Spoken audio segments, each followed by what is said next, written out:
This is a throwback dunk session from last year. I think it's actually almost a year ago to the exact day, because it was 2 weeks after dunk camp that I did this session, so it was my first dunk session back from dunk camp.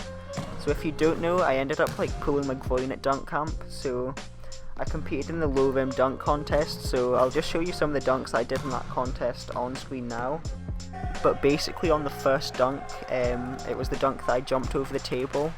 I ended up pulling my groin on I think about the 6th jump. It wasn't really pulled fully, it was just kind of aggravated, but since I chose that as my first dunk, I had more dunks to do, so doing the other dunks basically also caused me to pull my groin, so I was out for 2 weeks after that just because I literally couldn't jump.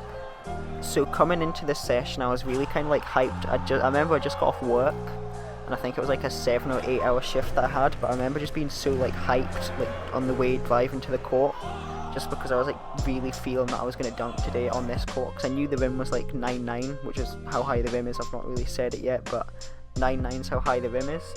So I remember I was really hyped up and just ready for the session, and I'd not even had any I don't know, caffeine or anything like that, and I was just really ready for the session, ready to crush it.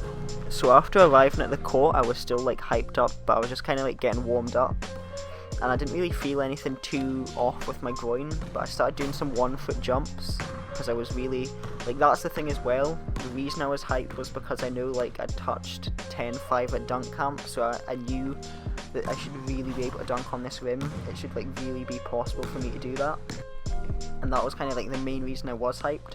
But warming up, the groin felt fine, but I started jumping off 1 foot, and I think after the second jump I could feel my groin starting to get tight again. So in between each jump I had to really foam roll my groin and really just kind of massage it out to try and release some of the tension, I guess.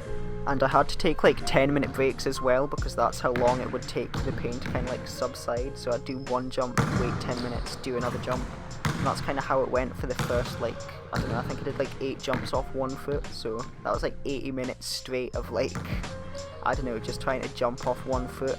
And then I decided I don't know, I decided it was a lost cause, so I said I'm just going to kind of go off 2 feet and experiment around with it. And before dunk camp I'd been jumping mainly off 2 feet just because I had tendinitis as well, so I wasn't really able to jump off 1 foot because it was just too intense.